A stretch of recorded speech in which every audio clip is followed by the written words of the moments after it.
ప్రార్థన చేసుకుందాం.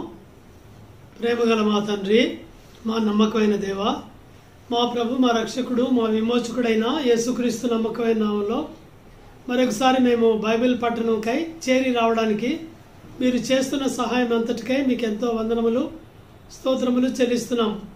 జీవగల మా తండ్రి, ఇంకా మేము పాపులుగా ఉన్నప్పుడు మీరు మమ్మల్ని ప్రేమించారు. భక్తిహీనులుగా, బలహీనులుగా, మీకు దూరస్తులుగా, శత్రువులమై ఉండగానే యేసు ప్రభువా మీరు మా కోసం ఈ లోకానికి వచ్చి కల్వరి శిలువ మీద మాకు బదులుగా చనిపోయి సమాధి చేయబడి మూడవ నాడు మృత్యుంజయుడై తిరిగి లేచారు.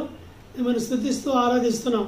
మీరు కాల్చిన అమూల్యమైన రక్తం ద్వారా మా పాపములన్నిటినీ మీరు క్షమించినందుకు వందనాలు. ఏ శిక్షా విధి లేకుండా చేసినందుకు వందనాలు. తండ్రితోనూ ఒకరితో ఒకరికి సహవాసాన్ని మీరు అనుగ్రహించినందుకు, సమాధానపరిచినందుకు మీకు వందనాలు చెల్లిస్తున్నాం. జీవగల మా తండ్రి, నూతన యెరూషలేము ప్రార్థన మందిరం బేగంపేటలో ఉంచి స్థాపించి ఇంతవరకు సహాయం చేశారు. బోయినపల్లిలో ఫిలదెల్ఫియా మందిరంకే వందనాలు. బాలంరాయిలో సియోన్ మందిరంకే వందనాలు. మీరు ఇచ్చిన వాగ్దానములన్నీ యేసు ప్రభునందు అవును ఆమెన్ అన్నట్లుగా నెరవేరుస్తున్నందుకు వందనాలు.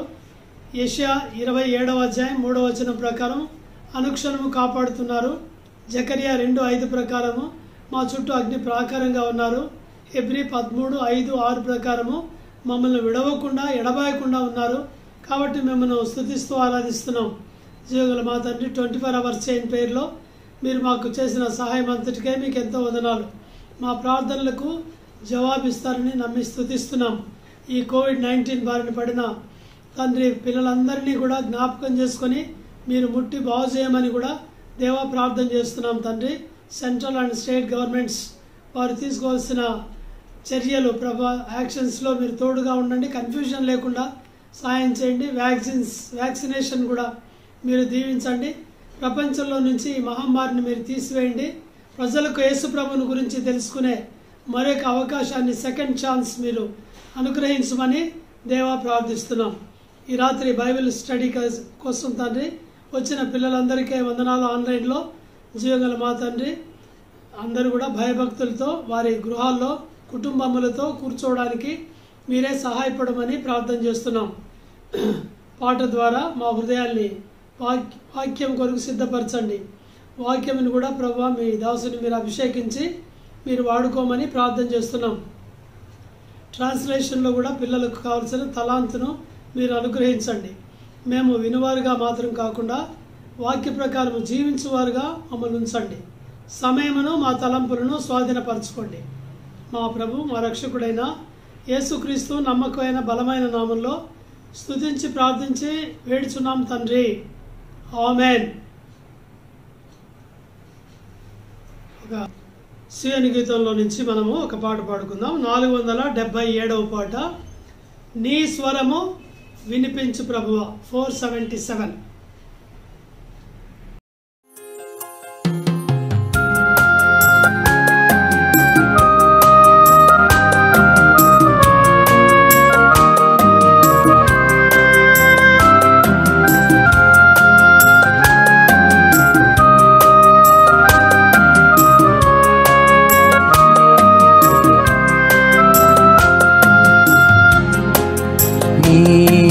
స్వరము వినిపించు ప్రభువా, నీ దాసుడాలకించును. నీ స్వరము వినిపించు ప్రభువా, నీ దాసుడాలకించును. నీ వాక్యమును నేర్పించు, దాని యందు నడచునట్లు నీతో. నీ వాక్యమును నేర్పించు, దాని యందు నడచునట్లు నీతో. నీ స్వరము వినిపించు ప్రభువా, నీ దాసుడాలకించును. నీ స్వరము వినిపించు ప్రభువా, నీ దాసుడాలకించును.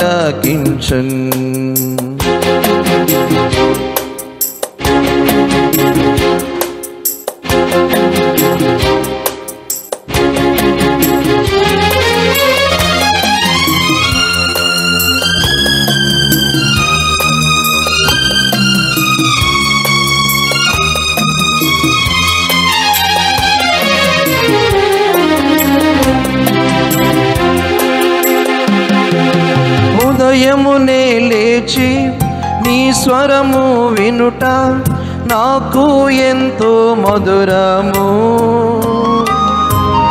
ఉదయమునే లేచి నీ స్వరము వినుట నాకు ఎంతో మధురము.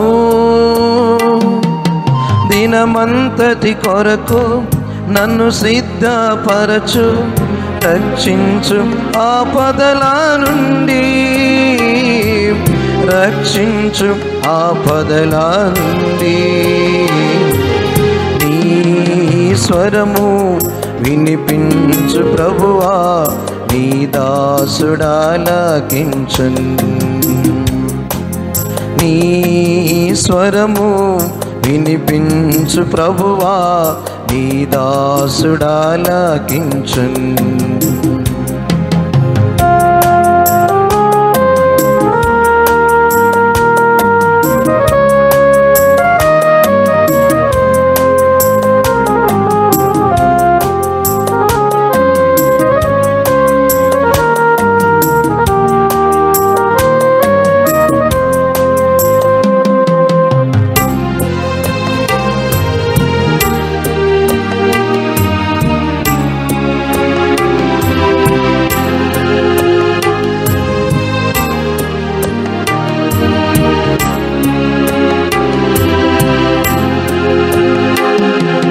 భయభీతులలో తుఫానులలో నీ స్వరము వినిపించుము. భయభీతులలో తుఫానులలో నీ స్వరము వినిపించుము. అభయము నిమ్ము ఓ గొప్ప దేవా, ధైర్యపరచుము నన్ను, ధైర్యపరచుము నన్ను. నీ స్వరము వినిపించు ప్రభువా, నీ దాసుడాలకించున్. నీ స్వరము వినిపించు ప్రభువా, నీ దాసుడాలకించున్.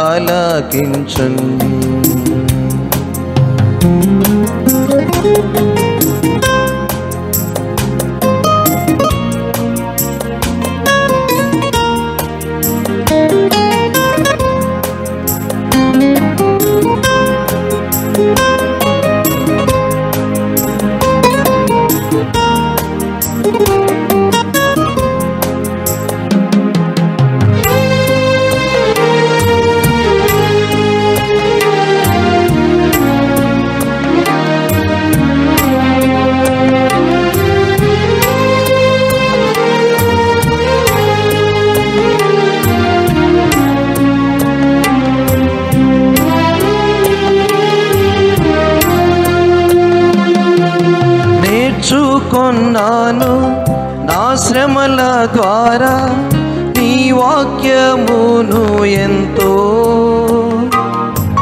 నేర్చుకొన్నాను నా శ్రమల ద్వారా నీ వాక్యమును ఎంతో. నన్నుంచుము ప్రభువా నీ విశ్వాసతలో, నీ యందు నిలచునట్లుగా, నీ యందు నిలచునట్లుగా. నీ స్వరము వినిపించు ప్రభువా, నీ దాసుడాలకించున్. నీ స్వరము వినిపించు ప్రభువా, నీ దాసుడాలకించున్. నీ వాక్యమును నేర్పించు, దాని యందు నడచునట్లు నీతో. నీ వాక్యమును నేర్పించు, దాని యందు నడచునట్లు నీతో. నీ స్వరము వినిపించు ప్రభువా, నీ దాసుడాలకించున్. నీ స్వరము వినిపించు ప్రభువా, నీ దాసుడాలకించు.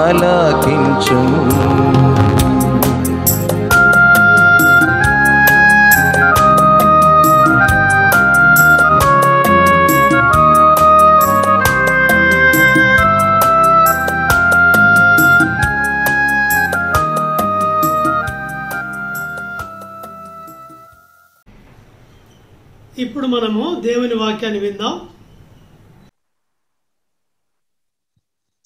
Praise the Lord. Before we get into this third Bible study lesson, let's have a small prayer. Loving Heavenly Father, O God Almighty, the creator of the universe, thank you, Lord, for bringing us into your presence at this hour through this Bible study lesson, Lord. Lord, as we are going to share this Bible study lesson today, kindly fill us with your Holy Spirit, fill us with your wisdom, fill us with your word, so that every word we speak today is spiritually beneficial for all of us. And we speak as you intend, Lord. We pray in the name of Lord and Savior Jesus Christ. Amen. Amen. Before we get into the lesson, let's read a few verses from the Bible. మనం Bible పఠనంలోనికి వెళ్ళక ముందు కొన్ని వచ్చిన భాగాలు Bible గ్రంథం నుంచి చూద్దాం. First, let us read from John's Gospel, chapter 20, verse 29. మొదటిగా యోహాను సువార్త 20వ అధ్యాయము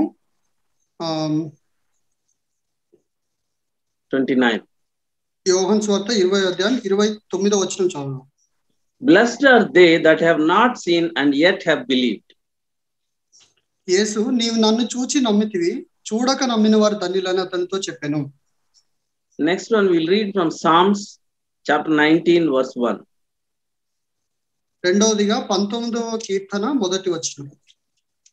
The heavens declare the glory of God, and the sky above proclaims his handiwork.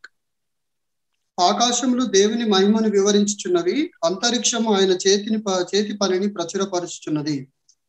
Next one, we'll read from Psalms chapter 14, verse 1.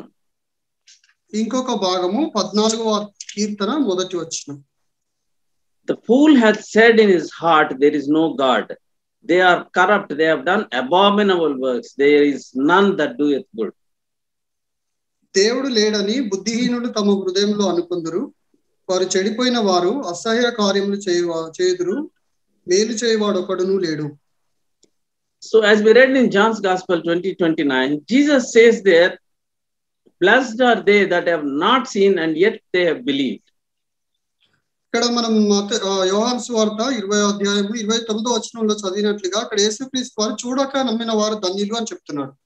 So as Christian believers, we do not need any evidence to know about either the God or the Jesus, the Son of God, or the Bible.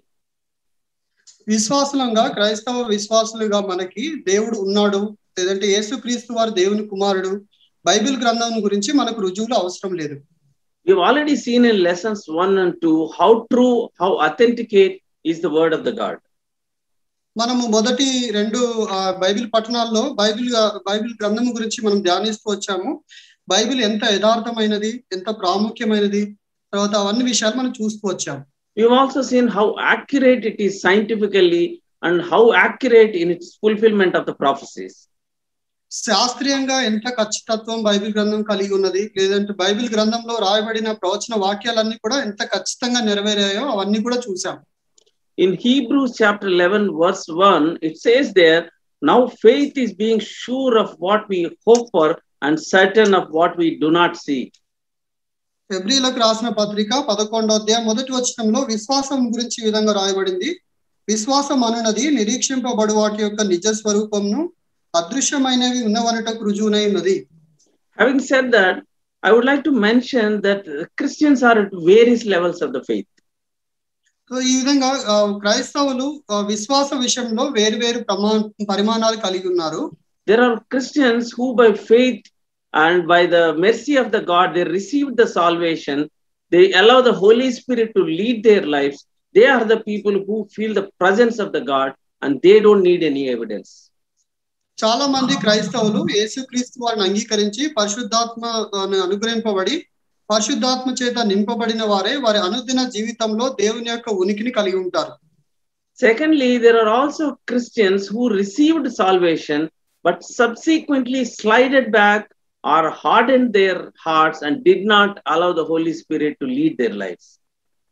రెండవ రకంలో విశ్వాసులు దేవుని యొక్క వాక్యాన్ని అంగీకరించి తర్వాత పడిపోయిన విశ్వాసులుగా ఉంటారు. వారి హృదయాన్ని కఠినపరుచుకొని వారి హృదయంలో చల్లబడిన వారై ఉంటారు. Thirdly, there are Christian agnostics who believe that it is difficult or impossible to be sure of anything beyond the basic facets of the Christian faith. ఇంకొక రకమైన విశ్వాసులు క్రైస్తవులు ఎలా ఉంటారంటే దేవుడు ఉన్నాడో లేడో అనేది నిరూపించడం చాలా కష్టము అనే విషయంలో ఉంటారు. They believe that God is the highest power. He might be existing. Jesus may be having a special relationship with the God. Jesus may be divine, but we are not so sure. దేవుడు అత్యున్నతమైన స్థానంలో ఉంటాడు. యేసుక్రీస్తు వారు కూడా ఒక ప్రత్యేకమైన వ్యక్తి, దైవికమైన శక్తులు కలిగి దేవునితో సంబంధం కలిగిన వాడై ఉంటాడు. కానీ యేసుక్రీస్తు వారు దేవుడు అనడము మేము విశ్వసించలేము అన్న విషయం చెప్తారు. But the fourth category is they are called the traditional Christians, or maybe nominal Christians or habitual Christians. నాలుగవదిగా నామకార్థ క్రైస్తవులు, అలవాటు ప్రకారంగా క్రైస్తవులుగా ఉండేవారు ఉంటారు. These are the people who are generally born in a Christian family. They go to the church by habit, and they've also accepted Jesus by habit, but they have not accepted Jesus as their true God in their hearts. ఈ రకానికి చెందిన విశ్వాసులు మామూలుగా క్రైస్తవ కుటుంబంలో జన్మించిన వారై అలవాటు ప్రకారంగా దేవుని మందిరానికి వెళ్తూ దేవుని అంగీకరించామని చెప్తారు, కానీ నిజంగా వారి హృదయంలో యేసుక్రీస్తు వారిని విశ్వసించరు. These are the people who entertain doubts about the authenticity of the Bible, and they believe that there could be errors in the Bible, that they also believe there could be errors in the Jesus story. ఈ కోవకు చెందిన విశ్వాసులు ఎన్నో అనుమానాలు కలిగి ఉంటారు, Bible పైన అనుమానాలు కలిగి ఉంటారు, బైబిల్ యథార్థతనే అనుమానించే వారుగా ఉంటారు, బైబిల్ గ్రంథంలో తప్పులు కూడా ఉండి ఉండొచ్చు అని నమ్ముతారు. And of course, finally, there are the final category of the atheists, the non-believers and the non-Christians. చివరి రకం చెందిన వారు ఎవరంటే దేవుడు లేడు అని నమ్మేవారు. So it is also, we need to remember also about this doubting Thomas, who is one of the disciples of Jesus Christ. He has been with the Jesus all along. He has seen his preachings. He has seen the miracles that he has done. He has seen the crucifixion. But when Jesus came back of resurrection, he wanted to put his finger on the wounds to know that he is the real Jesus. మనందరికీ తెలుసు యేసుక్రీస్తు వారి శిష్యుడైన తోమా గురించి. ఆయన యేసుక్రీస్తు వారితో ఎన్నో సంవత్సరాలు ఆయన గడుపుతూ వచ్చాడు, ఆయన బోధలు చూస్తూ వచ్చాడు, యేసుక్రీస్తు వారు చేసిన అద్భుత కార్యాలు చూస్తూ వచ్చాడు. అయినప్పటికీ యేసుక్రీస్తు వారు పునరుద్ధారుడై లేచి వారి యొద్దకు వచ్చినప్పుడు నేను ఆ యొక్క చేతి గాయంలో వేలు పెట్టి చూస్తే కానీ నమ్మను అని చెప్పాడు. So in order for us to increase the faith for all of us, let us today see the evidences available to prove the existence of the God, Jesus, the Son of the God, and the Bible itself. మనందరం కూడా మన యొక్క విశ్వాస పరిణామాన్ని వృద్ధి పొందించడానికి, మన విశ్వాసాన్ని పెంపొందించుకోవడానికి బైబిల్ గ్రంథంలో కలిగిన దేవుని కలిగిన ఆధారాలు, బైబిల్ యేసుక్రీస్తు వారు దేవుని కుమారుడు అనడానికి రుజువులు, బైబిల్ కలిగిన ఆధారాలు ఇది నన్ను చూద్దాం. Let us firstly look at the evidences for the God. దేవుడికి కలిగిన రుజువుల్ని, ఆధారాలని మనం చూద్దాం. Bible clearly affirms that the God of the Bible exists and he is the only true God. Bible గ్రంథం రూఢిగా చెప్తుంది ఏంటి అంటే బైబిల్ గ్రంథంలో ఉన్న దేవుడు నిజమైన దేవుడు, ఆయన మాత్రమే దేవుడు, ఇంకను ఆయన నిత్యత్వంలో నివసించే దేవుడై ఉన్నాడు అని చెప్తుంది. In the very first chapter, first verse, Genesis chapter 1 verse 1, it says there, in the beginning God created the heaven and the earth. There itself it is telling us that the God exists and he is the one who created the heaven and the earth. ఇక్కడ ఆదికాండం మొదటి అధ్యాయంలో మొదటి వచనంలో మనం చూస్తే ఆదియందు దేవుడు భూమి ఆకాశంలో సృజించను అని రాయబడి ఉంది. అక్కడే మనం ఈ యొక్క బైబిల్ గ్రంథం మొదటి భాగంలోనే దేవుడు ఉన్నాడు అనే విషయాన్ని నిరూపిస్తుంది. Similarly, if you look at Hebrews chapter 11 verse 6, అదే విధంగా హెబ్రీయులకు రాసిన పత్రిక 11వ అధ్యాయం 6వ వచనంలో చూసినట్లయితే it says there we must believe that a God exists. దేవుడు ఉన్నాడు అని మనం విశ్వాసం కలిగి ఉండాలి అని చెప్తుంది. So Bible is making it very clear that the God exists. Bible గ్రంథం చాలా స్పష్టంగా దేవుడు ఉన్నాడు అనే విషయాన్ని నిరూపిస్తుంది. Similarly, Deuteronomy chapter 4 verse 35, ద్వితీయోపదేశ కాండము 4వ అధ్యాయము 35వ వచనంలో it says there విధంగా that the God who claims to speak through the Bible is the one and only true God. Bible గ్రంథం ద్వారా మాట్లాడే దేవుడు యెహోవా దేవుడు ఒక్కడు మాత్రమే ఉన్నాడు అని ఇక్కడ ఈ వచనంలో చెప్పబడుతుంది. You know, as we all know, our God, the God of the Bible is the Holy Trinity God. మనందరికి తెలుసు బైబిల్ గ్రంథంలో ఉన్న దేవుడు త్రిత్వమై ఉన్నాడు. God the Father, God the Son, the Jesus Christ, and the Holy Spirit. తండ్రి అయిన దేవుడు, కుమారుడైన దేవుడు, పరిశుద్ధాత్మ దేవుడు. This word Trinity has been derived from the Latin word Trinitas or from the Greek word Trias, which means threefold. ఈ యొక్క త్రిత్వము అనే మాట లాటిన్ భాషలో ట్రినిటాస్ అనే పదం నుంచి, అలాగే గ్రీక్ భాషలో ట్రయాస్ అనే యొక్క మాట నుంచి తీసుకోబడింది. So it means God is one God, but he is in three co-eternal persons. ఒకడే దేవుడై ఉండి ముగ్గురు కూడా ఒకే కాలంలో ఉన్న వ్యక్తులై ఉన్నారు అని అక్కడ చెప్పబడుతుంది. All the three are divine persons. ముగ్గురు కూడా దైవికమైన నిర్మాణం కలిగి ఉన్నారు. Let us also examine some Bible verses which confirm this Trinity. మనం బైబిల్ గ్రంథంలో కొన్ని వచనాలు చూద్దాము. ఈ యొక్క త్రిత్వంను నిరూపించడానికి ఏ వచనాలు ఉన్నాయో అవి చూద్దాం. First, let us look at Genesis chapter 18 verses 1 and 2. I request you all to open your Bibles and read along with us. ఆదికాండము 18వ అధ్యాయము మొదటి 2 వచనాలు చదువుదాము. మీ అందరూ కూడా మీ బైబిల్స్ తెరిచి మాతో పాటు చదవాలని కోరుకుంటున్నాం. There Jehovah appears to Abraham as three men, and the text has been often read as though the men were speaking in one voice as one person. ఇక్కడ మనం ఈ 2 వచనాల్లో మనం చూస్తే అక్కడ అబ్రహాముకు దేవుడు ముగ్గురు మనుషుల రూపంలో కనపడినట్లు అక్కడ ఉంది. కానీ ఆయన మాట్లాడినప్పుడు ఒకే వ్యక్తి ఒకే మాట ద్వారా మాట్లాడినట్టు అక్కడ రాయబడింది. Also in the Bible, Old Testament particularly, there are several passages which tell us that the pre-incarnate Jesus Christ, before he was born as a human being, God the Jesus Christ has appeared to several people on several occasions on behalf of God the Father. ఇక పాత నిబంధన గ్రంథంలో మనం చాలా విషయాల్లో చూసినప్పుడు యేసుక్రీస్తు వారు ఈ లోకంలోనికి రాకముందు దేవుని దగ్గర ఉండి దేవుని తరపున ఇశ్రాయేలీలకు కానీ వివిధ సందర్భాల్లో దేవుని తరపున అతడు మనుషులకు కనపడినట్లు అక్కడ రాయబడుతుంది. There it was referred to as the angel of the Lord. The name Jesus was not there at that time, so obviously it was referred to as the angel of the Lord appeared to these people. యేసుక్రీస్తు వారు భూమి మీద అప్పటికి లేడు కాబట్టి అక్కడ దేవుని దూతగా ప్రత్యక్షమైనట్టు అక్కడ రాయబడింది. But for example, Genesis chapter 22 verse 11, when Abraham goes on to the Mount Moriah to sacrifice Isaac, there the God appeared and spoke to Abraham there.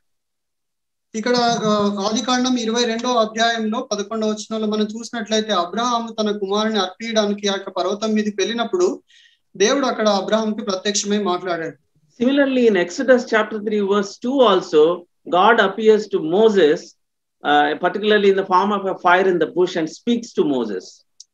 ఇక్కడ నిర్గమకాండం 3వ అధ్యాయంలో చూసినట్లయితే మోషేకు ఆ యొక్క మండుచున్న పొదలో నుండి దేవుడు ప్రత్యక్షమై మాట్లాడాడు.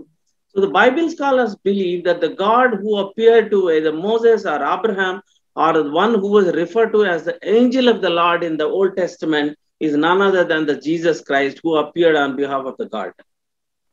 బైబిల్ గ్రంథం బైబిల్ పండితులు విశ్వసించేది వారు చెప్పేది ఏంటంటే అక్కడ అబ్రహాముకు కనబడిన వారైనప్పటికీ మోషేతో మాట్లాడిన వారైనప్పటికీ వివిధ సందర్భాల్లో తన ప్రజలకు కనపడిన దేవదూతలు కూడా యేసుక్రీస్తు వారే దేవుని తరపున ప్రజల యొద్దకు వచ్చి మాట్లాడాడని చెప్తారు. Similarly, God referred to himself in plural terms in some occasions. చాలా సందర్భాల్లో చూస్తే దేవుడు బహువచనంతో మాట్లాడేది మనం గమనించగలం. For example, let us read Genesis chapter 1 verse 26. ఉదాహరణకు 1వ అధ్యాయము ఆదికాండము 26వ వచనం చూసినట్లయితే there God said, let us make man in our image after our likeness. దేవుడు అక్కడ ఏం చెప్తున్నాడంటే మన స్వరూపమందు మన పోలిక చొప్పున నరులను చేయుదము. So here the plural term is used 3 times. Let us make in our image and our likeness. 3 times it is mentioned in plural terms. ఈ వచనంలో బహువచనము మన అనే మాట బహువచనం వాడారు 3 సార్లు వాడబడుతూ వచ్చింది. మన స్వరూపమందు మన పోలిక చొప్పున నరులను చేయుదము అని ఇక్కడ Similarly, in Genesis chapter 3:22 also, there the God said, behold, the man has become as one of us. ఇక్కడ 3వ అధ్యాయంలో 22వ వచనంలో కూడా దేవుడు ఏం చెప్తున్నాడంటే మనుషుడు మనలో ఒకడు వంటి వాడాయను అని చెప్తున్నాడు. Similarly, in Matthew chapter 3 verse 16 and 17, 3వ అధ్యాయము మత్తయి సువార్త 16-17 వచనాల్లో కూడా there when Jesus was baptized, we know that the Holy Spirit has come upon him in the form of a dove. And then in the verse 17, you read there that the God the Father has spoken from heaven saying, this is my beloved son in whom I am well pleased. ఇక్కడ ఈ సందర్భం ఏంటంటే యేసుక్రీస్తు వారు బాప్తిజం తీసుకొని నీళ్ళలో నుండి వచ్చినప్పుడు దేవుని ఆత్మ పరిశుద్ధాత్మ పావురం వలె ఆయన మీదకి దిగొచ్చటం మనం చూస్తాము. అలాగే 17వ వచనంలో తండ్రి అయిన దేవుని యొక్క మాటను మనం వినగలము. ఇదిగో ఈయనే నా ప్రియ కుమారుడు, ఈయన యందు నేను ఆనందించుచున్నాను అనే ఒక శబ్దం ఆకాశం నుండి వచ్చింది మనం చూడగలం. So here in these verses, we read about all the 3 persons of the Holy Trinity in one location. ఇక్కడ మనం ఈ వచనాల్లో చూసినట్లయితే పరిశుద్ధ త్రిత్వంలో ఉన్న 3 వ్యక్తుల్ని మనం ఒకేసారి చూడగలం. Similarly, in John chapter 14 verses 16 and 17, అదే విధంగా యోహాను సువార్త 14వ అధ్యాయం 16-17 వచనాల్లో కూడా there after resurrection before ascension, Jesus says, అక్కడ యేసుక్రీస్తు వారు పునరుద్ధరణ అయిన తర్వాత ఆరోహణం అవడానికి ముందు he tells his disciples that I will pray to the Father to send you a comforter who will live in your hearts. మీ హృదయంలో నివసించడానికి ఆదరణకర్త అనగా పరిశుద్ధాత్మను పంపించడానికి తండ్రి అయిన దేవునికి నేను ప్రార్థిస్తాను అని చెప్తున్నాడు. So here again we see all the 3 Holy Trinity referred in one verse. ఇక్కడ కూడా మనము ఆ యొక్క పరిశుద్ధాత్మలో ఉంటున్న ఆ యొక్క త్రిత్వంలో ఉంటున్న 3 వ్యక్తుల్ని మనం చూడగలుగుతున్నాం. So there's plenty of in the Bible which gives us the evidence about that the God of the Bible exists. ఇక్కడ బైబిల్ గ్రంథంలో ఎన్నో సందర్భాల్లో కూడా ఎన్నో రుజువులు ఉంటున్నాయి. బైబిల్ గ్రంథంలో ఉంటున్న దేవుడు జీవం కలిగిన దేవుడు ఇంకా ఉన్న దేవుడు అని అక్కడ చాలా సందర్భాల్లో రుజువు చేయబడుతొచ్చింది. We have already seen in the lesson 1 and 2 that Bible is the most authentic, most reliable, most trustworthy and the most accurate word of the God. మనం మొదటి 2 బైబిల్ పట్టణాల్లో మనం ముందుగానే చూసుకుంటూ వచ్చాము. బైబిల్ గ్రంథం ఎంతో యథార్థమైనదని, ప్రామాణికత కలిగినదని, తర్వాత ఎంతో ఖచ్చితమైనదని, నమ్మదగినదని, విశ్వసించదగినదని మనం చూసుకుంటూ వచ్చాం. You know, this atheists and agnostics, they still insist that is there any evidence outside the Bible? నాస్తికులు అంటే దేవుడు లేడు అనేవారు, తర్వాత దేవుడు ఉన్నాడో లేడో తెలుసుకోవడం చాలా కష్టం అనేవారు బైబిల్ గ్రంథంలో కాకుండా బైబిల్ గ్రంథం బయట రుజువులు ఏమైనా ఉన్నాయా అని అడుగుతున్నారు. You know, there is so much of evidence around us in the creation. ఈ యొక్క సృష్టిలో చూసినట్లయితే చాలా రుజువులు మనకు కనబడుతున్నాయి. Look at the depths of the oceans and the heights of the mountain peaks. ఆ యొక్క సముద్రం లోతుని గాని పర్వతాల ఎత్తుని గాని చూసినట్లయితే look at the smallest thing like a subatomic particle or the largest thing like the supernovas in the sky. చిన్న చిన్న అణువులు కణం దగ్గర నుంచి చూసినట్లయితే అలాగే ఎంతో గొప్పవైన నక్షత్రాల సముదాయాలను చూసినట్లయితే there is so much of intricate detail and order about the way human body has been formed. మనుషుని యొక్క శరీర నిర్మాణాన్ని చూసినట్లయితే ఎంతో కష్టమైన క్లిష్టమైన ఆ యొక్క నిర్మాణాన్ని చూసినట్లయితే there is our own consciousness and there is an intrinsic morality in us. మనలో ఉంటున్న ఆ యొక్క ఆత్మ, మనలో ఉంటున్న ఆ యొక్క మనిషిలో ఉంటున్న ఆ యొక్క మానవత్వము, you know, all this came from an intelligent designer who is the God. ఇవన్నీ కూడా ఎంతో అద్భుతమైన తెలివైన సృష్టికర్త అయిన దేవుని నుంచి వచ్చాయని చెప్తున్నాయి. You know, Psalms 19 verse 1 says, the heavens declare the glory of God and the sky above proclaims his handiwork. ఇక్కడ మా 19వ కీర్తన మొదటి వచనంలో చూసినట్లయితే ఆకాశంలో దేవుని మహిమను వివరించినవి, అంతరిక్షం ఆయన చేతి పనిని వివరించినది అని రాయబడింది.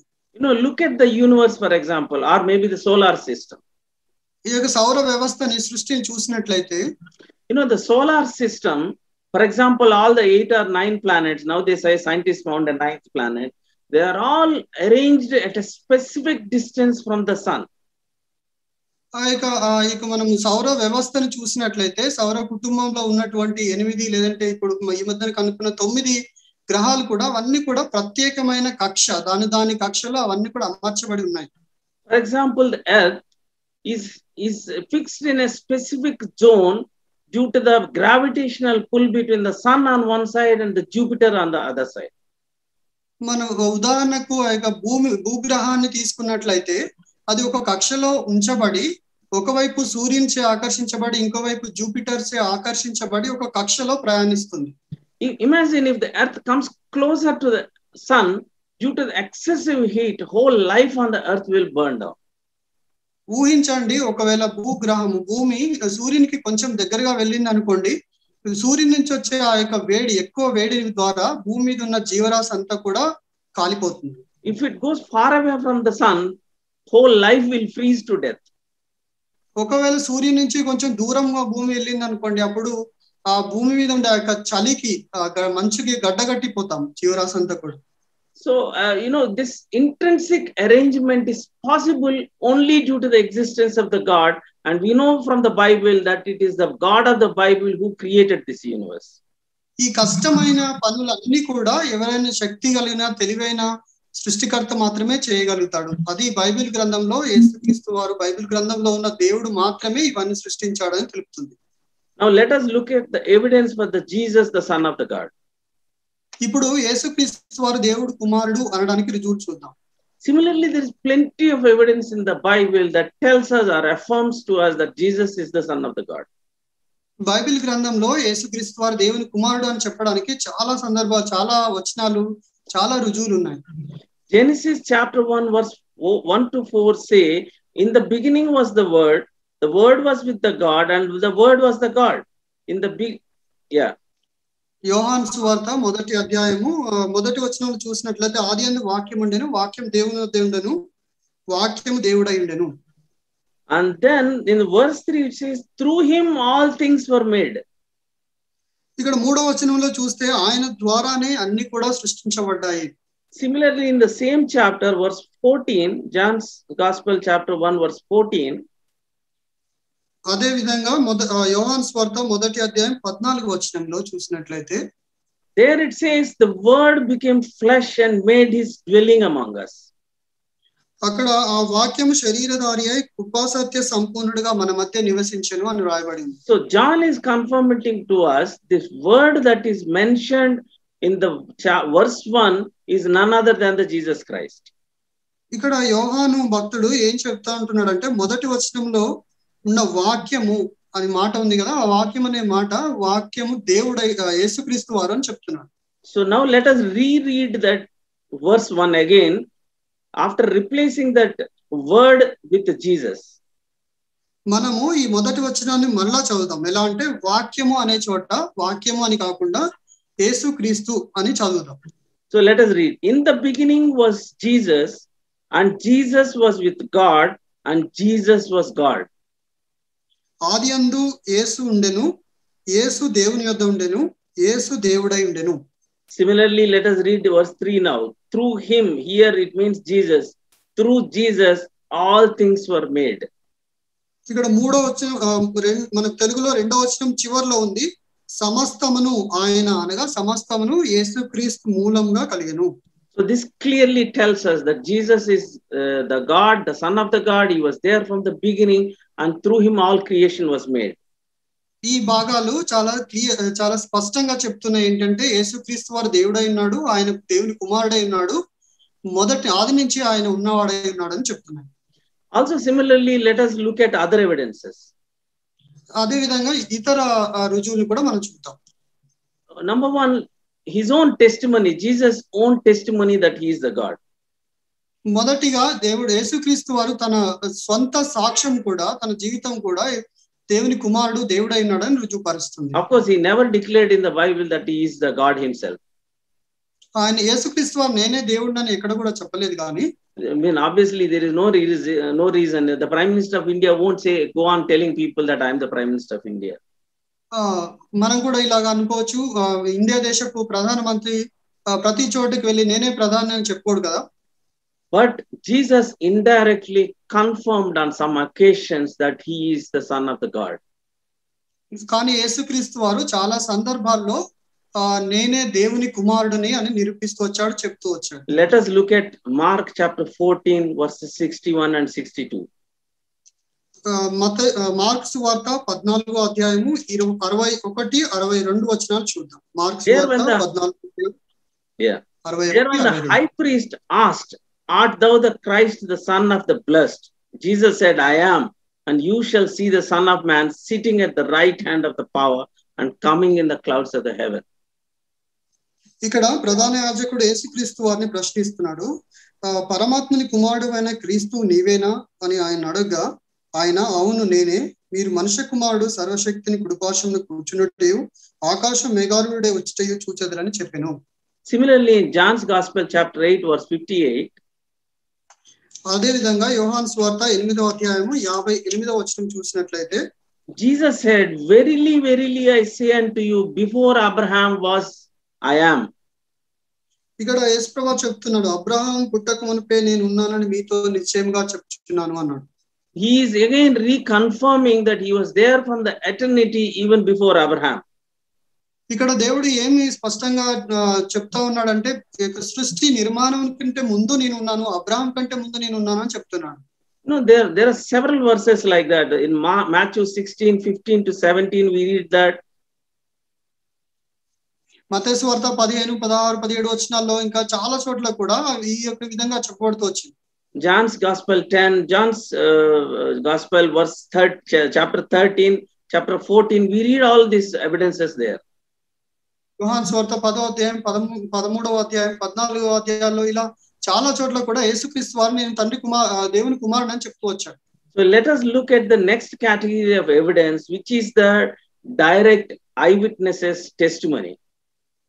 ఇప్పుడు ఇంకొక రకమైన రుజువు ఏంటి అంటే చూద్దాము. అది కల్లారా యేసుక్రీస్తు వారిని చూసిన వారి యొక్క సాక్ష్యాన్ని, వారి రుజువుని మనం చూద్దాం. For example, his own disciples and the others who were direct witnesses to him. ఇంకా విషయం చెప్పాలంటే యేసుక్రీస్తు వారి శిష్యులు వారు కల్లారా చూసిన వారే ఆ యొక్క దేవునికి సాక్షులై ఉంటున్నారు. Imagine his disciples abandoned their professions, their families, and they only to go and speak that Jesus is the Son of the God and that he was resurrected from the dead. ఆయన శిష్యులైతే వారి వృత్తిని విడిచిపెట్టి వారి కుటుంబాన్ని వదిలిపెట్టి యేసుక్రీస్తు వారిని వెంబడించి యేసుక్రీస్తు వారు దేవుని కుమారుడై ఉన్నాడు అని చెప్పి ఆయన యొక్క మరణ పునరుద్ధానం గురించి బోధించేవారుగా ఉన్నారు. They were willing to be beaten, tortured, starved, jailed, and ultimately be killed. వారు ఎంతో హింసను పొందుతూ వచ్చారు, కొట్టబడుతూ వచ్చారు, కొరడా దెబ్బలు తింటూ వచ్చారు, చెరసాల పాలవుతూ వచ్చారు, చివరిగా చాలా మంది చనిపోతూ వచ్చారు. If his resurrection was not true, why would they risk their life so much? ఒకవేళ పునరుద్ధానం లేకపోతే, పునరుద్ధానం నిజం కాకపోతే వారి జీవితాన్ని వారు ఎందుకు త్యాగం చేస్తారు? Let us now look at some of the contemporary examples of our own lifetime whose lives Jesus has transformed. మనం ఇప్పుడు మన సమకాలీనలో ఉన్న దేవునికి సాక్షులైన వారి నుంచి రుజువులు మనం చూద్దాం. For example, we all know Brother Bhakt Singh. మనందరికి తెలుసు భక్త్ సింగ్ గారు, మనందరికి కూడా తెలుసు. When he was young, we all know that he tore up a Bible. ఆయన యవనస్తుడిగా ఉన్నప్పుడు బైబిల్ గ్రంథాన్ని చింపివేసినట్లు మనందరికి తెలుసు.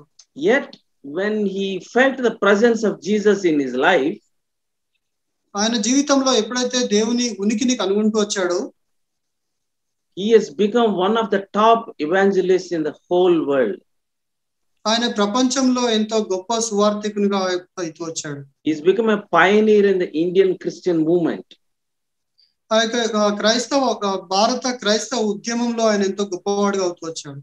Similarly, we all know about Sadhu Sundar Singh. అదే విధంగా సాధు సుందర్ సింగ్ గురించి కూడా మనందరికి తెలుసు.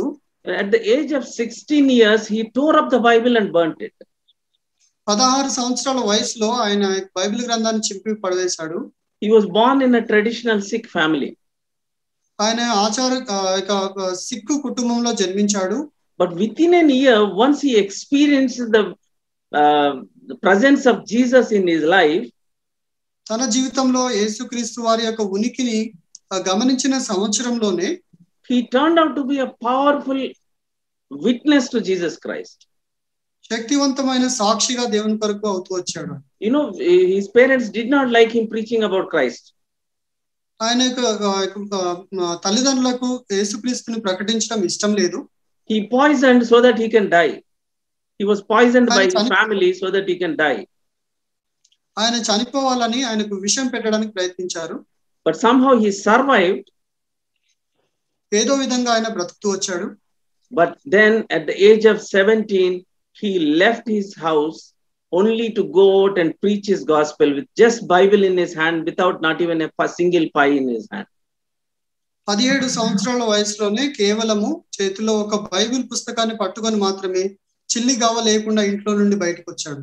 He became a powerful witness to Jesus Christ all over the world. ఆయన ప్రపంచంలోకెల్లా ఎంతో గొప్ప శక్తివంతమైన యేసుక్రీస్తు సువార్థికుడిగా అవుతూ వచ్చాడు. Now let us look at the resurrection. ఇప్పుడు పునరుద్ధానం గురించి చూద్దాము. You know, further proof of Jesus as the Son of God comes from his resurrection. Can you repeat, Uncle? I lost. Yeah, further proof that the Jesus is the Son of God comes from his resurrection.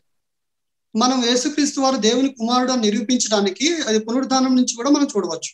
We all know that after resurrection he met hundreds of people. మనందరికి తెలుసు ఆయన పునరుద్ధానుడు అయిన తర్వాత వందల మందిని దేవుడు కలిసినట్టు మనకు తెలుసు. There is an American professor by name Gary Habermas. అక్కడ ఒక అమెరికాలో ఉంటున్న ప్రొఫెసర్ గ్యారీ హెబర్మస్ అనే వ్యక్తి ఉన్నాడు. In the late 20th century, ఆయన 20వ శతాబ్దానికి చెందినవాడు. He did research on the various what do you call the accounts, academic accounts about the resurrection that was written from 1st century to 2000 years. మొదటి శతాబ్దం నుంచి 2000 సంవత్సరం వరకు కూడా రాయబడిన పునరుద్ధానం గురించి రాయబడిన పుస్తకాలు అన్ని కూడా ఆయన చదువుతూ వచ్చాడు. So all these 2000 the sources, that when he read, he was surprised at the results. ఈ యొక్క 2000 సంవత్సరాల్లో ఉన్న ప్రతులన్నిటిని ఆయన చదువుతూ వచ్చినప్పుడు ఎంత ఆశ్చర్యపోతూ వచ్చాడు. You know, these authors were all from different backgrounds. Not all of them were Christians. There were skeptics, there were atheists, there were people from other religions. ఈ పుస్తక రచయితలు అందరూ కూడా ఒకే కాలానికి చెందిన వారు కాదు. వారు వివిధ కాలానికి చెందిన వారు, ఒకే మతానికి చెందిన వారు కూడా కాదు. క్రైస్తవులు ఉన్నారు, క్రైస్తవేతరులు ఉన్నారు, వేరే మతాల వారు ఉన్నారు. వేరు వ్యక్తులు ఈ యొక్క పుస్తకాలు రాస్తూ వచ్చారు. But what is amazing is more than 90% of these authors agree that the Jesus was resurrected. ఇక్కడ ఆశ్చర్యకరమైన విషయం ఏంటంటే ఈ యొక్క 2000 మందిలో 90% పైగా యేసుక్రీస్తు వారు ఉన్నారు, ఆయన పునరుద్ధానుడు అయిన విషయాన్ని విశ్వసిస్తున్నారు. They all agree on some common points. వారు కొన్ని అన్ని పాయింట్స్ లో కాకుండా కొన్ని పాయింట్స్ లో వారందరూ కూడా అనుకూలిస్తూ వచ్చారు. They agree on the majority of the points. So చాలా ఎక్కువ భాగం ఈ యొక్క 2000 పుస్తకాల్లో ఎక్కువ భాగం కూడా వారందరూ కూడా అంగీకరించారు. One, they all agree that Jesus died by crucifixion. ఒకటి ఏంటంటే వారు శిలువ పైన యేసుక్రీస్తు వారు మరణించారనే విషయాన్ని అందరూ అంగీకరించారు. They all agree that he was buried. ఆయన సమాధి చేయబడ్డాడనే విషయాన్ని కూడా అందరూ అంగీకరించారు. They all agree that his tomb was later found empty. వాళ్ళందరూ తర్వాత యేసుక్రీస్తు వారి సమాధి ఖాళీగా ఉంది అనే విషయాన్ని కూడా వారందరూ అంగీకరించారు. They also agree that the skeptics who met Jesus after resurrection, they turned out to be his powerful witnesses. ఆ యొక్క విమర్శకులు కూడా వారు అంగీకరించేది ఏంటంటే ఆయన పునరుద్ధాడైన తర్వాత యేసుక్రీస్తు వారు ఎవరికైతే కలిసారో వారు ఎంతో అద్భుతమైన రీతిలో వారి జీవితం మారిపోయిన విషయాన్ని కూడా వారు గమనించి అంగీకరించారు. You know, for example, his own disciples, they were all doubters and timid people. For example, Peter lied 3 times. We all know that. But once they have seen the resurrected Christ, they became powerful witnesses. So ఉదాహరణ తీసుకున్నట్లయితే తన సొంత శిష్యులు ఎంతో భయపడేవారు, అనుమానం కలిగిన వారు. మనము ఉదాహరణ పేతురు తీసుకున్నట్లయితే ఆయన ఎంతో భయపడిన వాడుగా లేదంటే తొందరపాటు కలిగిన వ్యక్తిగా ఉండేవాడు. తన పునరుత్థానం చూసిన తర్వాత వారు ఎంతో శక్తివంతమైన దేవుని పరిచారకులుగా అవుతూ వచ్చారు. Similarly, Saul hated Christ and Christians so much, he was even persecuting them.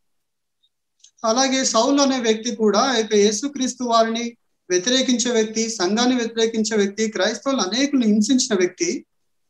But when he met Jesus at the Damascus road, దమస్కు మార్గంలో ఆయన ఎప్పుడైతే యేసుక్రీస్తు వారిని కనుగొంటూ వచ్చాడో, he became the most powerful witness to the Jesus Christ. ఆయన ఎంతో శక్తివంతమైన సాక్షిగా దేవుని కొరకు అవుతూ వచ్చాడు. All of them suffered huge amount of persecution in the life because they were preaching Jesus. ఆ యొక్క శిష్యులు ఎవరైతే యేసుక్రీస్తు వారిని వెంబడించారో వారు ఎంతో గొప్ప హింసను వారి జీవితాల్లో పొందుకున్నారు. You know, all of them met with horrifying deaths. They were killed in most horrible manner. వాళ్ళందరూ కూడా, శిష్యులందరూ కూడా ఎంతో భయంకరమైన రీతిలో భయంకరమైన మరణాన్ని పొందుతూ వచ్చారు. They accepted such horrible death for the sake of Jesus Christ. దేవుని కోసం, యేసుక్రీస్తు వారి కోసం ఆ యొక్క భయంకరమైన మరణాన్ని కూడా వారు అంగీకరించారు. Let us just look at how his disciples were killed. మనము క్లుప్తంగా ఆ యొక్క యేసుక్రీస్తు వారి శిష్యులు ఏ విధంగా మరణించారో మనం చూద్దాం. One, we know Peter was crucified upside down. మనకు తెలిసిన విధంగా పేతురు తల క్రిందులుగా సిలువ వేయబడ్డాడు. Peter's brother, who was called Andrew, was put on a cross, but instead of nailing him, he was tied to the cross so that he will suffer for longer period. పేతురు సహోదరుడైన ఆంద్రేయ మనకు తెలిసినట్లుగా ఆయన సిలువకి వేశారు, కానీ సిలువలో ఆయన్ని మేకులు కొట్టకుండా సిలువకి తాళ్లతో కట్టారు. ఎందుకంటే ఎక్కువ సమయం ఆయన సిలువలో వేదన ఆ యొక్క బాధ అనుభవించాలని అలాగ పెట్టారు. But even in such suffering, you know what Andrew did? ఆ యొక్క బాధను అనుభవిస్తూ, సిలువ మీద బాధను అనుభవిస్తూ ఆంద్రేయ ఏం చేశాడో మీకు తెలుసా? While hanging on the cross, he continued to preach Jesus for the next 2 days till he died to the people who were passing by. ఆయన 2 దినాలు ఆయన చనిపోయే అంతవరకు కూడా సిలువ మీద ఉండి ఆ సిలువ చూసుకుంటూ ఆయన ముందు వెళ్ళే వారికి యేసుక్రీస్తు వారిని బోధించాడు. John, the beloved disciple of Jesus Christ, was put in a hot water pot so that he dies. యేసుక్రీస్తు ప్రియమైన శిష్యుడు అయినటువంటి యోహాను ఆయన మరిగే నీటిలో, వేడివేడి నీటిలో ఆయన ఉంచారు. But he did not die. So they brought him out and he abandoned him in an unmanned island, in Patmos Island. There, that is where he died in exile. ఆ యొక్క మరిగే నీటిలో ఆయన వేసినప్పుడు ఆయన చనిపోలేదు. చనిపోయినప్పుడు ఆయన తీసి మనుషులు లేని ఆ యొక్క పద్మాస్ దీపంలో వేశారు. అక్కడ ఆ పద్మాస్ దీపంలో ఆయన పరదేశిగా ఉండి అక్కడ ఆయన మరణించాడు. James, the brother of John, was also beheaded. ఆ యొక్క యాకోబు తల ఖండించబడుతూ వచ్చింది. Similarly, little is known about the Bartholomeus' death, but people believe that he was also skinned alive and beheaded. ఇంకో శిష్యుడైన బర్తలోమయ గురించి ఎక్కువగా మనకు రాయబడలేదు, కానీ ఆయన ఆ యొక్క తోలు తీసి తల ఖండించారు అని చరిత్రకారులు చెప్తారు. Philip was hanged till death. ఫిలిప్పు ఉరివేయబడుతూ వచ్చాడు. You know, Thomas came to India. మనందరూ తెలుసు తోమా ఇండియాకు వచ్చాడు. But when he was preaching somewhere in South India, he was stabbed with a spear. ఆయన భారతదేశంలో సువార్త ప్రకటిస్తున్నప్పుడు బల్లెంతో ఆయన పొడిచారు.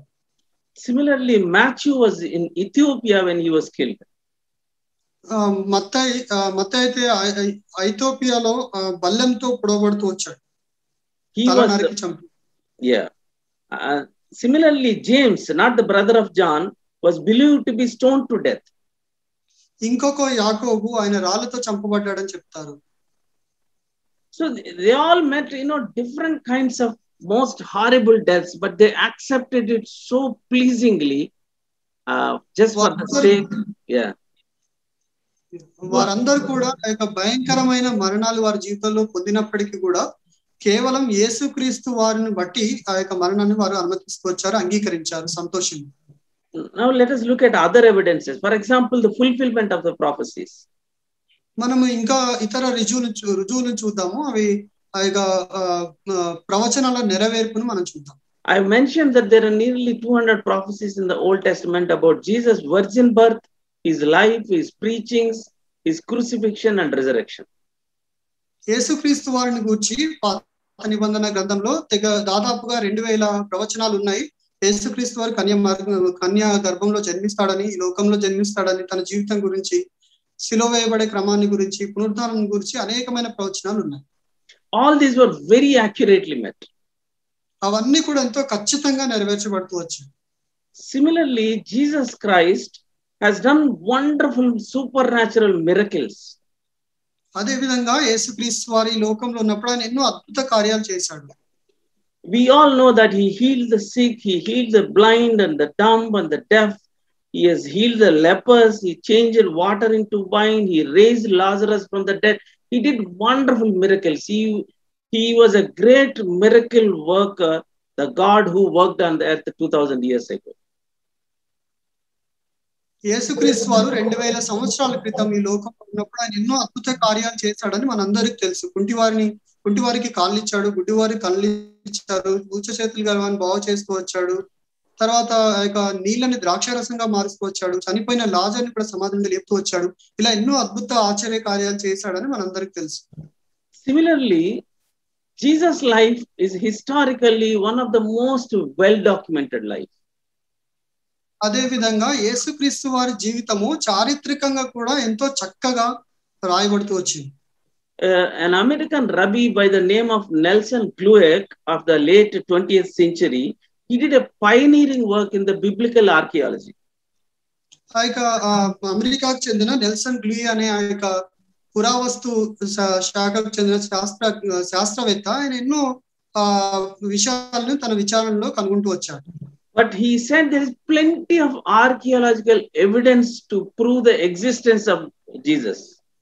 ఆయన చెప్పేది ఏంటంటే పురావస్తు శాఖకు చెందిన చాలా విషయాలు, చాలా సంగతులు యేసుక్రీస్తు వారు ఉన్నారు అనే విషయాన్ని నిరూపిస్తున్నాయని చెప్తున్నారు. But there is not even a single evidence to prove against it. దేవుడు లేడు, భూమి మీదకి రాలేదు అనే విషయాన్ని చెప్పడానికి ఒక్క రుజువు కూడా లేదు అనే విషయాన్ని ఆయన చెప్పాడు.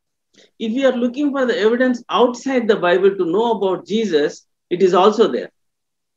ఒకవేళ యేసుక్రీస్తు వారిని తెలుసుకోవడానికి బైబిల్ గ్రంథంలో కాకుండా బయట రుజువులు మనం చూడగోరినట్లయితే అక్కడ కూడా రుజువులు ఉన్నాయి. A first century Jewish historian by name Flavius Josephus, he has written about Jesus Christ's life and the miracles that he has done.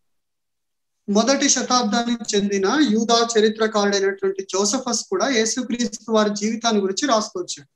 Similarly, a first century Roman historian by name Cornelius Tacitus, he also mentioned that Pontius Pilate executed Lord Jesus Christ.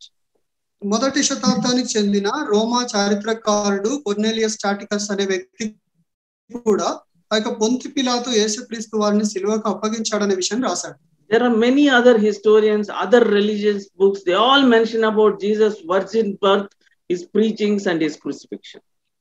చాలా ఇతర పుస్తకాలు, ఇతర మత గ్రంథాలు కూడా యేసుక్రీస్తు వారు కన్య మరియకు జన్మిస్తాడు అనే విషయాన్ని చెప్పబడుతూ వచ్చాయి. And in fact, think about the history. History is either before Christ or after Christ. మనం చరిత్ర చూసినట్లయితే కాలం కూడా రెండు భాగాలుగా విభాగింపబడుతూ వచ్చింది, క్రీస్తు పూర్వము, క్రీస్తు శకము అని. So the history proves that Jesus existed. చరిత్ర కూడా యేసుక్రీస్తు వారు ఉన్నాడన్న విషయాన్ని నిరూపిస్తుంది. Similarly, we also know from the book of John's Gospel, there is this testimony of John the Baptist. యోహాను సువార్తలో మనం చూడగలము, బాప్తిసం ఇచ్చే యోహాను సాక్ష్యం ద్వారా కూడా మనం దాన్ని రుజువుపరచవచ్చు. The Bible says he was sent specifically to witness Jesus and prepare the way for him. Bible గ్రంథం చాలా స్పష్టంగా చెప్పేది ఏంటంటే యేసుక్రీస్తు ప్రభువారి గురించి బోధించడానికి మాత్రమే యోహాను ఈ భూమి మీదకి పంపించబడ్డాడని, ఆయనకు మార్గం సిద్ధపరచడానికి మాత్రమే ఈ లోకానికి వచ్చాడని చెప్తుంది. Let us look at John's Gospel, chapter 1, verse 27. మనం యోహాను సువార్త మొదటి అధ్యాయం 27వ వచనం మనం చూద్దాం. It says there, he is the one, John is saying here, he is the one who comes after me, the straps of whose sandals I am not worthy to untie. నా వెనుక వచ్చుచున్నవాడు మీ మధ్య ఉన్నాడు, మీరు ఆయన నెరగరు, ఆయన చెప్పుల వారిని విప్పుటకైనను నేను యోగ్యుడని కానని వారితో చెప్పాను. Similarly, in the Matthew chapter 17, verses 1 to 6, we read that on the Mount of Transfiguration, God the Father thunders from the sky and says, "This is my beloved Son in whom I am well pleased." మత్తయి సువార్తలో ఆయన రూపాంతరం కొండ మీద రూపాంతరం చెందినప్పుడు అక్కడ ఉన్నటువంటి శిష్యులు ఆకాశం నుండి ఒక మాటను వింటూ వచ్చారు, ఈయన నా ప్రియ కుమారుడు, ఈయన యందు నేను ఆనందించుచున్నాను అని తండ్రి యేసుక్రీస్తు వారి గురించి చెప్పేది చూస్తాం. So there is plenty of evidence available in the Bible to establish the fact. Yeah. Bible గ్రంథంలో ఈ విధంగా చెప్పాలంటే చాలా రుజువులు ఉన్నాయి. One, to establish that Jesus is a real person who existed on the earth, and secondly, Jesus is the Son of the God. ఇవన్నీ కూడా యేసుక్రీస్తు వారు ఈ లోకంలోకి వచ్చాడని, ఆయన దేవుని కుమారుడని కూడా నిరూపిస్తున్నాయి. Now let us look at some of the archaeological evidences for the Bible. Bible గ్రంథంలో కలిగిన పురావస్తు శాఖకు సంబంధించిన రుజువులు మనం చూద్దాం. Here I would like to show some slides. ఇక్కడ మీకు కొన్ని ప్రెజెంటేషన్ లో చూపించాలని కోరుచున్నాము. You know, the archaeological evidences generally are three categories. ఈ పురావస్తు శాఖకు చెందిన ఎవిడెన్సెస్, ఈ యొక్క రుజువులు మూడు రకాలుగా మనం చెప్పవచ్చు. One is the historical places, which include the cities and the buildings. చారిత్రకమైన స్థలాలు, అవి అందులో పట్టణాల పేర్లు, తర్వాత ఇంటి పేర్లు అక్కడ రాయబడుతూ వస్తాయి. Second is the historical people, their names, titles, etc. చారిత్రకమైన మనుషులు, వారికి ఉంటున్న బిరుదులు ఏంటి, వారి యొక్క ఏ పని చేస్తూ వచ్చారు, అవన్నీ కూడా అక్కడ చెప్పబడతాయి. Third category is the historical culture, which is their beliefs, backgrounds, their coins, etc. చారిత్రకమైన వారి యొక్క ఆచారాలు, అలవాట్లు, వారు ఏం వాడారు, ఏ నాణ్యాలు వాడారు, వారి కరెన్సీ ఏంటి అనే విషయాలు కూడా అక్కడ చెప్పబడతాయి. The slide we are showing is about the evidence about the existence of Bethlehem city. This Hebrew inscription was found in the year 2012. ఇక్కడ మీరు చూస్తున్న ఈ యొక్క చిత్రము బెత్లెహేం పట్టణం గురించిన రుజువు అవుతుంది. 2012లో ఈ యొక్క శాసనం కనుగొనబడుతూ వచ్చింది. You know, the skeptics believe that Bethlehem city never existed during the time of Jesus. వారు విమర్శకులు ఏమంటారంటే యేసుక్రీస్తు వారి కాలంలో బెత్లెహేం అనే గ్రామం లేదంటారు. But this inscription clearly shows, this El Shukran inscription of the 2012, it is showing an inscription on a bulla. Bulla is like a material that is used to seal the covers. On that, it is written there from Bethlehem to Jerusalem. ఇక్కడ L శుక్రాన్ అనే 2012లో కనుగొనబడిన యొక్క శాసనము చాలా ఈ శాసనం మీద, అంటే ఇక్కడ మనము ఏ విధంగా అయితే లక్క వేసి ముద్రిస్తామో, సో ఆ విధంగా ముద్రించిన దాని మీద రాయబడింది ఏంటి అంటే ఇక్కడ బెత్లెహేం నుండి యెరూషలేముకు అని అక్కడ రాయబడుతూ వచ్చింది. So the archaeologists proved that this is a first century evidence. ఇది పురావస్తు శాఖ వారు శాస్త్రజ్ఞులు చెప్పింది ఏంటంటే ఇది మొదటి శతాబ్దానికి చెందినది. So let us look at the second slide where we have evidence about a Nazareth house.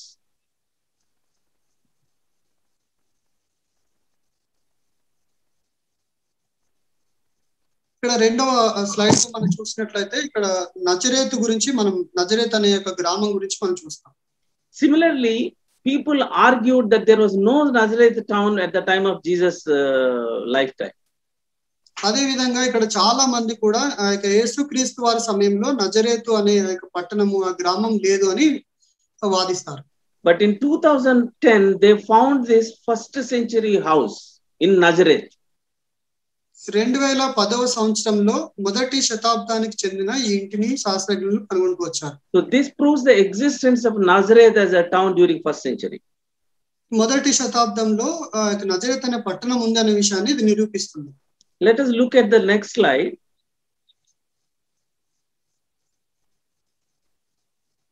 You know, in the book of Mark chapter 1 verses 21 and 22, and similarly in Luke chapter 4 verses 31 and 36, we read about this Capernaum synagogue. ఇక్కడ కపెర్నహూంలో ఉన్న సమాజ మందిరం గురించి mark సువార్త మొదటి అధ్యాయం 21-22లో, అలాగే లూకా సువార్త 4వ అధ్యాయము 31-36లో మనం ఈ యొక్క సమాజ మందిరం గురించి చదవగలం. Here the Bible says that Jesus taught at the synagogue during the first century. మొదటి శతాబ్దంలో బైబిల్ గ్రంథం ఏం చెప్తా ఉందంటే మొదటి శతాబ్దంలో ఈ యొక్క సమాజ మందిరంలో యేసుక్రీస్తు వారు బోధించాడు అని చెప్తుంది. You know, in this picture the light colored stones above are recent construction, but at the bottom you see the black colored stone which archaeologists believe is the foundation made during the 1st century. ఇక్కడ ఈ మన ఇక్కడ గోడ మీద ఉన్న యొక్క రాళ్ళను మనం గమనించినట్లయితే ఈ యొక్క తెలుపు రంగులో ఉన్నటువంటి ఈ రాళ్ళు ఇవి ప్రస్తుతానికి చెందిన కట్టడము.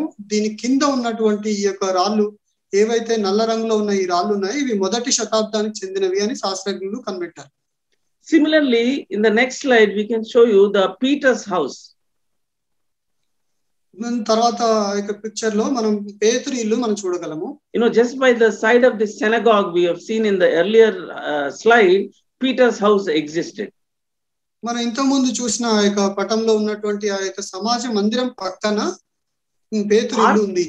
Yeah, archaeologists found a 4th century church here. ఇక్కడ ఆ యొక్క పురావస్తు శాఖకు చెందిన శాస్త్రజ్ఞులు 4వ శతాబ్దానికి చెందిన ఒక మందిరాన్ని ఒక చర్చ్ ని కనుగొంటూ వచ్చారు. But they also found that it was also built on a 1st century house.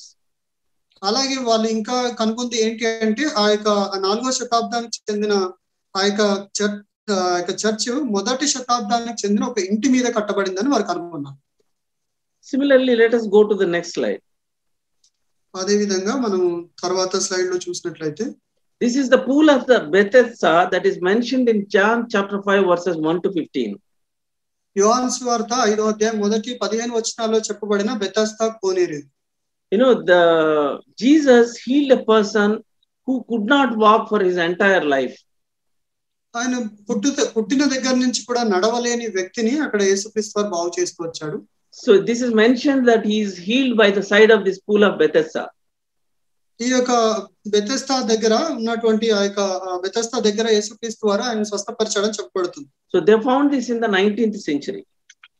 ఈ 19వ శతాబ్దంలో వారు కనుగొంటూ వచ్చారు. Similarly, they also found the pool of Siloam, which is also mentioned in John chapter 9 in the next slide. యోహాను సువార్త 9వ అధ్యాయంలో చెప్పబడిన Siloam అనే కోనేరును కూడా శాస్త్రజ్ఞులు కనుగొంటూ వచ్చారు. Next slide we find that Luke has referred about some historical people. ఇక్కడ లూకా రాసిన సువార్తలో లూకా కొంత చారిత్రకారుల యొక్క పేర్లను అక్కడ చెప్పినట్టు మనం చూడగలం. He mentioned about this Tiberius Caesar who was the Roman Empire. He mentioned about Pontius Pilate who was the governor of Judea. He mentioned about Herod the tetrarch, and he also mentioned in point 5 the Caiaphas the high priest at that point of time. ఇది మనం లూకా సువార్త 1వ అధ్యాయము 3వ అధ్యాయం 1-2 వచనాల్లో మనం చూడవచ్చు. తిబరి కైసర్ గురించి చెప్తూ వచ్చాడు. అలాగే యూదయకు అధిపతి అయిన పొంతి పిలాతు గురించి చెప్తూ వచ్చాడు. హేరోదు చతుర్థాధిపతి అని అక్కడ చెప్తూ వచ్చాడు. ఇంకా ఫిలిప్పు కూడా చతుర్థాధిపతిగా ఉన్నాడు అని చెప్పాడు. అలాగే అన్న కాయప వీరు ప్రధాన యాజకులుగా ఉన్నారు అనే విషయాన్ని అక్కడ లూకా రాస్తున్నాడు. There are archaeological evidences found for most of these people. ఇక్కడ రాయబడిన ఇక్కడ పేర్లన్నిటికి కూడా పురావస్తు శాఖ వారు రుజువులు కనుగొంటూ వచ్చారు. Can we look at the next slide? We'll find these are the coins with the image of this Tiberius Caesar who was the Roman Empire during the Jesus time. ఈ రోమా చక్రవర్తి అయినటువంటి తిబరి కైసర్ యొక్క ఈ నాణ్యం ఆయన యొక్క ముద్ర ఆయన చెక్కబడుతూ వచ్చింది. In the next slide we find Pontius Pilate inscription. ఇక్కడ పొంతి పిలాతు యొక్క శాసనము ఇక్కడ చూడగలం. Yeah, this was found in the year 1961. ఈ 1961వ సంవత్సరంలో ఇది కనుగొంటూ వచ్చారు. It mentions in Hebrew there Pontius Pilate the governor of Judea. అక్కడ హిబ్రూ భాషలో పొంతి పిలాతు యూదయ గవర్నర్ అయినటువంటి పొంతి పిలాతు అని హిబ్రూ భాషలో రాశారు. Similarly, very recently in the next slide we can see the ring of Pontius Pilate. ఇది ఈ మధ్య కాలంలోనే పిలాతు రింగ్ ను కూడా వారు కనుగొంటూ వచ్చారు. You can see the Hebrew inscription with his name written on it. ఇక్కడ హిబ్రూ భాషలో ఉంగరం పైన రాయబడింది కూడా చూడొచ్చు మనము. Similarly, in the next slide we can see the coins with the Herod's name and picture on it. తర్వాత దాంట్లో మనం చూడగలుగుతాం హేరోదు యొక్క నాణాలు కూడా ఆయన బొమ్మ వేసిన నాణాలను కూడా మనం చూడగలం. In the next slide we can see from a 2nd century inscription. This is the Caiaphas tomb. ఇది కైప ప్రధాన యాజకుడైన కైప యొక్క సమాధిగా చెప్పబడుతుంది. In the next slide we see the Megiddo inscriptions. In a place called Megiddo they found the inscription mentioning God, the son of Jesus, the son of the God. ఇక్కడ Megiddo అనే స్థలంలో అక్కడ కొన్ని శాసనాలు వారికి దొరికాయి. వాటి మీద యేసుక్రీస్తు దేవుని కుమారుడు రక్షకుడు అని రాయబడింది. Similarly, if we go to the next slide, it is also mentioned here that this table is offered to God, the Jesus, son of God, Jesus Christ, as a memorial. ఇక్కడ కూడా ఇక్కడ దీని ఈ శాసనం మీద కూడా రాయబడుతూ వచ్చింది ఏంటంటే ఇది దేవుడైన యేసుక్రీస్తు వారికి అర్పింపబడిన బలి అని రాయబడుతూ వచ్చింది. So in every manner, biblically, historically, archaeologically, in every manner, it is clearly established that Jesus was a true person who lived on this earth. He did the miracles. He was crucified and he was resurrected. ఈ విధంగా మనం చూసినట్లయితే Bible గ్రంథం ప్రకారంగా కానీ చారిత్రకంగా కూడా తర్వాత అలాగే పురావస్తు శాఖకు చెందిన శాస్త్రజ్ఞుల ద్వారా దొరికిన వాటి ద్వారా కూడా అలాగే చారిత్రకమైన కట్టడాలు చారిత్రకమైన ఆ యొక్క శాసనాల ద్వారా మనకు తెలిసిందంటే యేసుక్రీస్తు వారు ఈ లోకంలో జీవించారు. యేసుక్రీస్తు వారు దేవుని కుమారుడు, దేవుడు అయిన విషయాన్ని చాలా రుజువుపరుస్తున్నాయి. Bible establishes beyond any doubt that he is the son of the God. Bible గ్రంథం ఎలాంటి సందేహం లేకుండా యేసుక్రీస్తు వారు దేవుని కుమారుడు అని చెప్తుంది. In conclusion, I want to remind us that in the book of Acts, chapter 14, verses 17, it says there, God did not leave himself without witness.